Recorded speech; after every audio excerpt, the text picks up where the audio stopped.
가장 좋은 방법은 폐지된 개인의 생을 다시 살려내는 겁니다.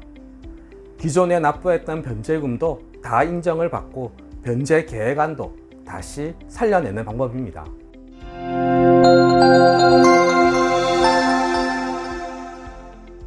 안녕하세요. 노태불 변호사입니다. 최근 제가 문자 하나를 받았는데요.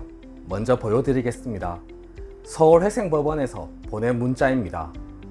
서울회생법원 2021 개회 사건 번호는 제가 지웠고요. 변제 지체액이 3개월분 이상에 달하여 폐지될 수 있음을 알려드립니다. 라는 내용입니다. 저희 사무실에서 개인회생을 진행하셨던 분들 중에 3개월 이상 변제금을 연체하신 분이 계셨던 겁니다. 사실 이 문자를 종종 받습니다. 서울회생법원에서는 이 문자를 보내주는 것 같고요.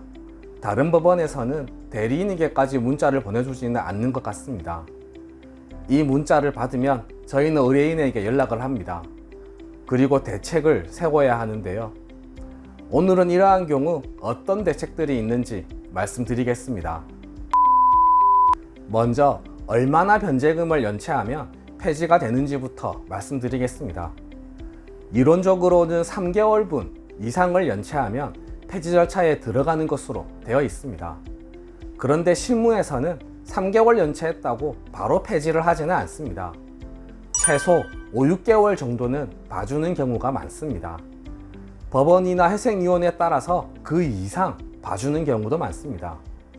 특히 최근 코로나로 인해 변제금 연체가 많아졌고 작년에는 서울회생법원에서 코로나로 인한 변제금 연체는 폐지 사유로 삼지 말라는 실무 준칙까지 발표하기도 해서 어느 정도의 시간은 있다고 생각하시면 됩니다. 그래도 변제금을 납부하지 못해서 폐지가 되는 경우가 종종 있습니다. 폐지가 되면 인가받았던 변제 계획은 무효가 됩니다. 아주 간혹 개인의 생이 폐지되더라도 채권자들한테 변제 계획 안에 있던 금액만 지급하면 되는 거 아니냐고 문의를 하시는 분들이 있으신데요. 절대 그렇지 않습니다. 좋은 조건의 변제 계획, 그러니까 탕감률이 높았던 변제 계획으로 인가를 받으셨더라도 폐지가 되면 그 변제 계획은 사라지는 겁니다. 원금과 이자를 모두 갚으셔야 합니다. 그러면 기존에 납부했던 변제금은 어떻게 될까요? 이자에 먼저 충당됩니다. 이 부분은 법에 정해져 있습니다. 비용, 이자, 원금의 순서로 충당하도록 되어 있습니다. 개인의 생에서 비용은 특별히 없으니까요. 이자부터 먼저 갚게 되는 거고 이자를 다 갚아야 원금을 갚게 되는 겁니다. 개인의 생이 폐지되었을 때 기존 납부한 변제금으로 보통은 이자도 다 갚지 못하는 경우가 많습니다. 이자 일부만 갚는 것이 되는 거고 원금과 나머지 이자는 그대로 전부 다시 살아나는 겁니다. 그래서 폐지는 반드시 막으셔야 하는 겁니다.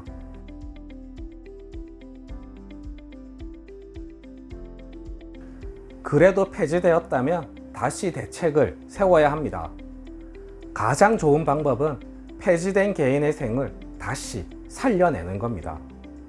기존에 납부했던 변제금도 다 인정을 받고 변제 계획안도 다시 살려내는 방법입니다. 항고인데요.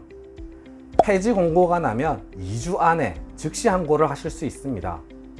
다만 문제는 즉시 항고를 하려면 밀린 변제금을 모두 납부하셔야 합니다. 즉시 항고장과 함께 밀린 변제금을 전부 납부했다는 이체 서류를 제출해야 하는 겁니다. 여기에서 두 가지 문제가 발생하는데요. 2주라는 기간을 놓칠 수가 있고 밀린 변제금을 일시에 납부하지 못하는 경우가 있을 수 있습니다. 먼저 2주라는 기간을 놓친 경우에는 추한 항고를 하실 수 있습니다.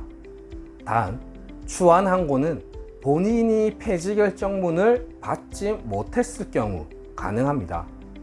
보통 법원에서 폐지 결정문을 채무자에게 보내주는 경우가 많지는 않습니다. 공고만 하는 경우가 많습니다.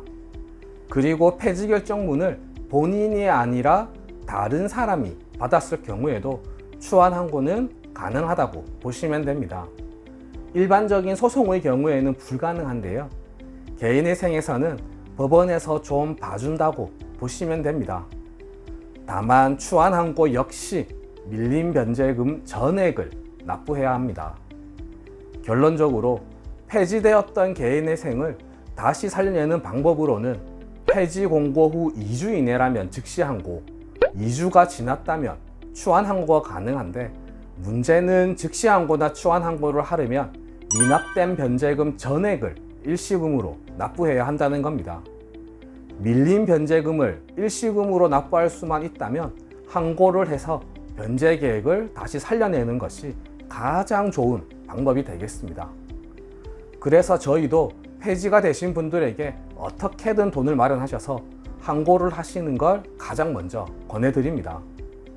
기간은 저희가 벌어드릴 수 있는 한 최대한 많이 벌어드릴 겁니다. 어떻게든 돈을 구하셔서 항고를 하시고 개인회생을 이어가시는 것이 가장 좋은 방법입니다. 이제 밀린 변제금이 너무 많아서 일시금으로 납부할 수 없는 경우를 말씀드리겠습니다. 이 경우에는 기존 진행하셨던 개인회생은 포기를 하셔야 합니다. 어쩔 수가 없습니다. 새로 시작하셔야 하는데요. 개인회생 재신청, 개인 파산, 워크아웃 정도의 방법이 있겠습니다. 개인회생 재신청의 경우는 새로운 채무가 발생했거나 아기가 태어나거나 해서 개인회생을 처음 신청했을 때와 상황이 변경된 경우가 적절하겠습니다. 개인 파산은 소득이 많이 줄었거나 없어진 경우에 고려해 볼 수 있겠습니다. 다만 개인 파산은 다른 여러 조건들도 검토가 되어야 합니다. 워크아웃은 개인회생에서의 월 변제금이 너무 많아서 개인회생을 진행할 수가 없고 8년에서 10년 동안 적은 금액을 내셔야 하는 분들에게 적절하겠습니다. 어느 방법이 좋다고 일률적으로 얘기할 수는 없습니다. 상담을 진행하셔서 가장 적절한 방법을 찾아보실 것을 권해드립니다. 네, 오늘 준비한 내용은 모두 말씀드렸습니다. 궁금하신 점이 있으시면 댓글에 남겨주시거나 전화주세요. 최대한 친절하게 상담해 드리겠습니다. 이상 노태부 변호사였습니다. 감사합니다.